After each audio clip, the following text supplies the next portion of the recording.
DI class number 4। और आज जो मेथड मैं आपको बताऊंगा ना, वो मेथड आपने कभी सोचा भी नहीं होगा ना, कभी आपने डीआई में इस तरह का मेथड लग सकता है ये आपके दिमाग में भी नहीं आया होगा। और मैंने आपको बोला था कि जो टेबलर फॉर्म होता है ना, जो तालिका श्रेणी होती है ना, उससे पाई चार्ट थोड़ा आसान होता है। तो टेबलर फॉर्म के हमने बहुत सारे सवाल किए, मुझे लगता है कि शायद 4 क्लास में हम लोगों ने 5-5 हमने किए, 3 क्लास में 15 सवाल तो हमने करवाए और 15 सवाल आपको हमने होमवर्क के लिए घर के लिए दिए। और 140 सवाल जो पैट यूपी ट्रिपल एससी ने पीछे वाले एग्जाम पिछले साल में, लेखपाल में या दूसरे दूसरे एग्जाम में जो पूछे थे, वो मैंने आपको पूरी की पूरी पीडीएफ फाइल दे दी। पीडीएफ फाइल कहाँ पड़ी हुई है? टेलीग्राम चैनल पे, लिंक डिस्क्रिप्शन मैंने दी हुई है, तो आप वहां पे जाइए, उसको डाउनलोड करिए और उसके सारे सवाल करके आप प्रैक्टिस करके जाइएगा। 5 सवाल अभी हम करेंगे किसके? पाई चार्ट के। मैंने बताया ना कि पाई चार्ट टेबुलर फॉर्म से पाई फॉर्म, ये जो है ना पाई चार्ट होता है ना, ये ज्यादा आसान होता है। लेकिन उसमें कॉन्सेप्ट जो गजब का मैं आज आपको सिखाऊंगा ना, वो कॉन्सेप्ट आपने नहीं सीखा होगा और ना ही वो कॉन्सेप्ट आपको आता होगा। तो इसमें देखेंगे बहुत मजेदार तरीके से मैं आपको बताऊंगा कि कैसे इस सवाल को आप चुटकियों में सोल्व कर सकते हो और 5 नंबर आप पक्के से ला सकते हो। अच्छा, यूपी ट्रिपल एससी का पैट का एग्जाम शेड्यूल्ड है। पैट वाले बच्चे हैं ना, वो भी उनके लिए तो 15 नंबर का डीआई आना है। यूपी ट्रिपल एससी में पैट का जो एग्जाम है, कम से कम 15 क्वेश्चन, मतलब 5 टेबलर फॉर्म, 5 पाई चार्ट और 5 लाइन। तो 15 क्वेश्चन के डीआई के आने, तो उनके लिए तो ये क्लास बहुत बहुत इंपॉर्टेंट क्लास होने वाली है। तो बिना टाइम वेस्ट किए हुए हम अपनी क्लास को शुरू करते हैं। लेकिन उससे पहले अगर आप चैनल पे नए हैं और आपको क्लास अच्छी लग रही है, तो फिर आप हमारी क्लास को लाइक कर दें, दोस्तों के साथ शेयर कर दें और चैनल को क्या करेंगे? सब्सक्राइब कर लेंगे। उससे हमें क्या मोटिवेशन मिलेगा कि हाँ, आप हमसे जुड़ रहे हैं, आपको हमारा पढ़ाया हुआ समझ में आ रहा है और आपकी तैयारी सही दिशा में जा रही है। अगर किसी व्यक्ति को कोई समस्या है तो वो कमेंट बॉक्स में जाके पूछ सकता है, कुछ नहीं समझ में आया तो भी वो कमेंट करके हमें बता सकता है, मैं उसका रिप्लाई 100% करूंगा, टाइम भले ही थोड़ा ऊपर नीचे हो जाए। ठीक है, तो क्वेश्चन करें।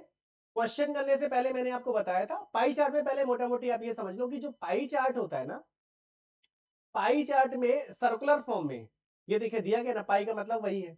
तो सर्कुलर फॉर्म में डाटा आपको दे दिया जाता है। सर्कुलर फॉर्म में डाटा देने के बाद अब आप इसको किसी भी तरीके से ब्रेक कर सकते हो। अगर आप चाहो तो इसको एंगल से तोड़ सकते हो, अगर आप चाहो तो परसेंटेज से तोड़ सकते हो, जैसे आपको ठीक लगे वैसे इस सवाल को आप कर सकते हो। तो पाई फॉर्म में इन्होंने 5 देशों में, देखो टोटल सैटेलाइट दे दी कितनी? 12,000 सॉरी।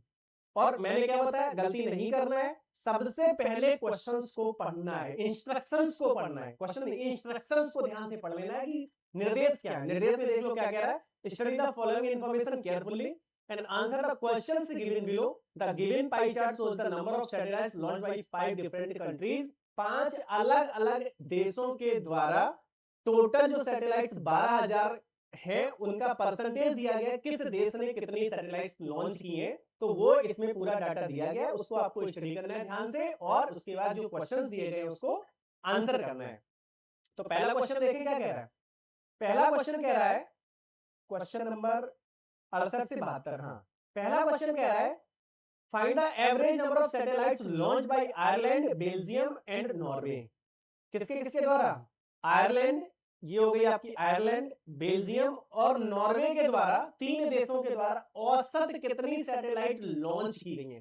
क्या पूछ लिया? औसत कितनी सैटेलाइट लॉन्च की है। देखिए अब आप क्या करेंगे कि आयरलैंड ने कितनी लॉन्च की? 20%। तो 12,000 का 20% बटे 100, तो आप निकालोगे ये, तो ये कितना आ जाएगा? 2400। इसके बाद बेल्जियम, ये जो कॉन्सेप्ट ना ये आप लगाने वाले हैं, लेकिन एग्जाम हॉल में ये कॉन्सेप्ट नहीं लगाना, ये तरीका नहीं लगाना, ये बच्चों का सवाल है।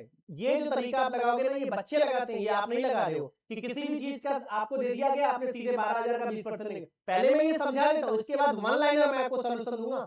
One liner solution with in 2 seconds आपका आंसर निकलेगा वन लाइन में। देखो जरा के, इसका 25% अगर आप करोगे तो 12,000 का 25%, तो ये 2500 को 4 से भाग दोगे तो कितना आ जाएगा? 3,000। इसके बाद ये 30%, तो 12,000 का 30%, तो बटे 100, ये जीरो से ये जीरो कट जाएगी और ये जीरो से ये जीरो कट जाएगी, कितना आ गया? 3600। औसत आपसे पूछा गया है, तो औसत क्या करोगे? जोड़ दोगे, 3 और 2 5, 3 8,000 और एक 9,000। 9,000 बटे कितना? 3 करोगे तो आंसर कितना आ जाएगा आपका? 3,000 सैटेलाइट्स तीनों कंट्रीज के द्वारा औसतन, एवरेज की बात की गई थी, एवरेज पूछा था उसने, क्या पूछा था? एवरेज। तो 3,000 इस सवाल का सही उत्तर बनेगा। लेकिन ये तरीका नहीं लगाना है। क्या लगाना है आप देख लो, ये टोटल जो पाई चार्ट दिया है ना, ये डाटा 100% कहलाएगा। क्या कहलाएगा, कितना कहलाएगा, 100%। तो जिसमें से आयरलैंड 20 है, बेल्जियम 25 है और नॉर्वे कितना है, 30 है। तो तीनों को जोड़ेंगे, 30 20 50 और 25 कितना आ गया, 75। तो 75/3 करेंगे तो एवरेज कितना आएगा, 75/3 किया तो एवरेज कितना आ गया, 25%। एवरेज कितना आ गया, 25%। तो उसने वही पूछ लिया था कि औसत कितने सैटेलाइट लॉन्च किए हैं, तो 12,000 का एवरेज 25% करोगे तो आंसर कितना बन जाएगा, 3,000। ये कॉन्सेप्ट आपको लगाना है। ये नहीं आता आपको और ये नहीं आता ना, तो फिर क्या है, सॉल्व करते रह जाओगे, लंबी लंबी कैलकुलेशन आएंगी आपकी। इसमें क्या था, दशमलव में नहीं आ रहा था इसलिए आसान हो गया, लेकिन दशमलव में आ रहा होता तो फिर आपके लिए मुश्किल हो जाता। तो हमने क्या किया, परसेंटेज का ही सीधा एवरेज निकाल दिया। 20 30 50 और 25 कितना, 75। तीन देश का 75 है तो एक देश का औसत कितना आएगा, 75/3 कितना आ गया, 25%। और 12,000 का 25% किया तो सीधा आपका उत्तर आ गया कितना, 3,000। तो इस तरीके से सवाल सॉल्व करना है, समझ गए। 69 नंबर सवाल में करूं, आगे बढ़ जाऊं, परमिशन है, चलिए। इसके बाद कह रहा था ratio of number of remote and, Hindi में पढ़ लेता हूं। कनाडा द्वारा प्रक्षेपित दूरस्थ रिमोट, अरे ये तो बहुत मुश्किल है, और संचार कम्युनिकेशन उपग्रहों की संख्या का अनुपात 3:2 है। कनाडा द्वारा प्रक्षेपित संचार उपग्रहों की संख्या ज्ञात कीजिए। केवल कनाडा द्वारा प्रक्षेपित दूरस्थ और संचार उपग्रहों पर विचार करें। हिंदी में पढ़ लेते हैं, इंग्लिश में। उसने बोला था ratio of the number of remote and communication satellites launch by Canada is 3:2। उसने क्या बोला, रिमोट एंड कम्युनिकेशन सैटेलाइट्स ने जो लॉन्च किए वो 3:2 में है। Find the number of communication satellites launched by Canada. Consider only remote and communication satellite launched by Canada. इसमें क्या दिया था इसने, इसने फॉलोइंग, इसमें रिमोट रिमोट के बारे में तो कुछ बताया ही नहीं था। उसने टोटल बता दिया था कि अच्छा, टोटल जो सैटेलाइट इसने बताई है, तो टोटल सैटेलाइट का उसने क्या बोल दिया कि टोटल जो सैटेलाइट है उसमें जो उनका अनुपात है, उसका अनुपात कितना है कनाडा का, टोटल सैटेलाइट में कनाडा का अनुपात कितना है, 15%। और उसका जो अनुपात है वो कितना दे दिया, 3:2। तो 15, 5 की वैल्यू कितनी दे दी गई, 5 की वैल्यू 15 अगर दी गई है तो 1 की वैल्यू कितनी आ गई, 3। तो 3:2 में अगर बांटोगे तो 3 3 9 और 3 दूनी 6, 9:6 में बढ़ जाएगा। किसमें बढ़ जाएगा, 9:6 में। तो उसने पूछ क्या लिया है, find the number of communication satellites. Communication satellite कितनी है, 6। तो 12,000 का 6% अगर आपसे पूछा जाए तो 2 जीरो से 2 जीरो कैंसिल हो जाएंगी, 720 इस सवाल का सही उत्तर होगा। कितना होगा, 720। देखो मैं खेल कहां कर रहा हूं, मैं परसेंटेज के साथ खेल रहा हूं। मैं कैलकुलेशन पहले करके उसको माइनस करके प्लस करके नहीं कर रहा हूं। मैं डायरेक्ट क्या कर रहा हूं, 15% को 3:2 में बांट दिया। 15% को 3:2 में जैसे ही बांटा तो 3 2 5, 1 की वैल्यू कितनी आ गई, 3 आ गई। तो 3 की वैल्यू 9 और 2 की वैल्यू 6। तो रेडियो जो रिमोट जो सैटेलाइट थी उनकी वैल्यू कितनी आई, 9%। जो कम्युनिकेशन सैटेलाइट थी उसकी वैल्यू कितनी आ गई, 6%। तो 15% की वैल्यू ना निकाल के मैंने क्या किया, डायरेक्ट 6% की वैल्यू निकाल दी। मैं पहले 15% की वैल्यू निकालूं, उसके बाद उसको डिवाइड करूं, माइनस करूं, ये सब करने की जरूरत ही नहीं है, डायरेक्ट 6% की वैल्यू निकाल लो। तो 12,000 का 6% कितना आ गया, 6 72 720। तो कैलकुलेशन करने की भी जरूरत नहीं पड़ी, मौखिक आपने इस सवाल का उत्तर बना दिया। लेकिन खेलना पड़ेगा आपको, अर्थमेटिक में डिजिट के साथ आपको खेलना पड़ेगा, तभी आप इन सारी चीजों को समझ पाएंगे। क्लैरिटी आपको रखनी पड़ेगी कॉन्सेप्ट में कि आप इसमें और क्या कर सकते हैं। इसमें 25% की वैल्यू का 90% के बराबर होती है। अगर मैं एंगल वाइज जाऊंगा तो ये इसका चौथा हिस्सा है। अगर मैं एंगल से इस सवाल को सॉल्व करूंगा तो भी कोई दिक्कत नहीं है, एंगल से भी ये सवाल सॉल्व हो जाएगा। चलिए क्वेश्चन नंबर में 17, ratio of the number of network and agriculture related satellite launch by Romania is 7:8। Find the number of agriculture related satellite launched by Romania. Consider only the network and agriculture related satellite launched by Romania. 7:8 में दिया है Romania का। Romania का total percentage कितना है, 10। 15 की value 10 है। देखो रोमानिया में 7:8, तो 7:8 में 15 की वैल्यू किसके बराबर, 10 के। तो 5 3 15 और 5 दूनी 10। तो 1 की वैल्यू कितनी होगी, 2/3। तो 7:8। अब उसने पूछ क्या लिया, एग्रीकल्चर वाला पूछा है ना, नेटवर्क एंड एग्रीकल्चर। तो find the number of agriculture related. तो एग्रीकल्चर कितना है, 8। तो 1 की वैल्यू अगर 2/3 है तो 8 की वैल्यू कितनी हो जाएगी, 16/3। कितनी हो जाएगी, 16/3 हो जाएगी। तो 12,000 का 16/3 परसेंटेज आप निकाल दो। दो दो जीरो से 2 जीरो कैंसिल आउट हो गई, 3 से काटोगे ये 40 बाल। तो 16 चौको 64, 640। देखो कहीं ऑप्शन में है 664, मतलब सॉरी 640 इस सवाल का सही उत्तर है। मैं बार बार आपसे कह रहा हूं कि आप पूरी कैलकुलेशन को मत करिए, आपके लिए बहुत मुश्किल हो जाएगा। आप क्या करिए, परसेंटेज को ही रेशियो में कन्वर्ट कर दीजिए। 7:8 था तो 15 की वैल्यू 10% के बराबर थी, तो 1 की वैल्यू 2/3%, तो 8 की वैल्यू किसके बराबर होगी, 16/3%। तो 12,000 का 16/3% हमने डायरेक्ट निकाल दिया। तो 12,000 का 16/3% निकाला तो 640 का सवाल का सही उत्तर बना। समझ गए, कर लिया होगा। अगला, the number of satellites launched by Belgium is what percent of the number of satellites launched by Norway? Belgium द्वारा लॉन्च की गई जो सैटेलाइट्स हैं उनकी संख्या किससे निकालना है, नॉर्वे द्वारा लॉन्च की गई का कितने प्रतिशत है। बेल्जियम में कितना है, 25, नॉर्वे में कितना है, 30। अब 12,000 का इस क्वेश्चन से कोई लेना ही देना नहीं है। ये 25% है, ये 30% है। उसने क्या पूछ लिया कि 25-30 का कितने, वही तो है ना, number of satellites launched by Belgium.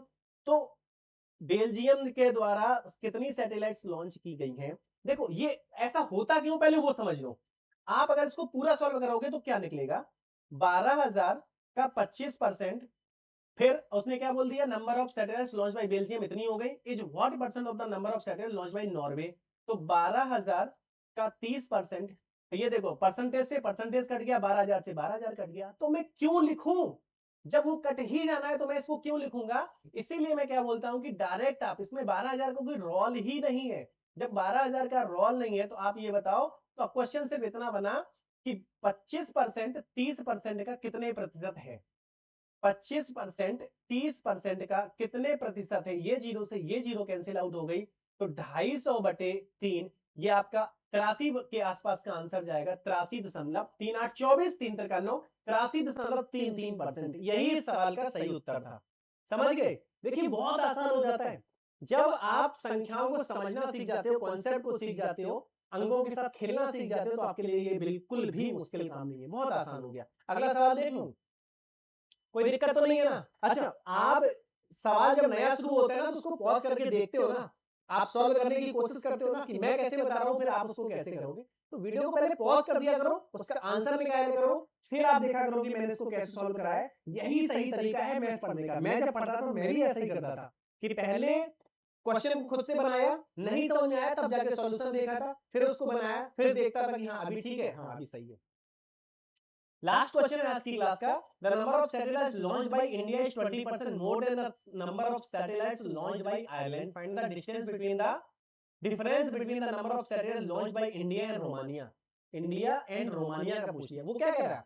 The number of satellites launched by India is 20% more than the number of satellites launched by Ireland.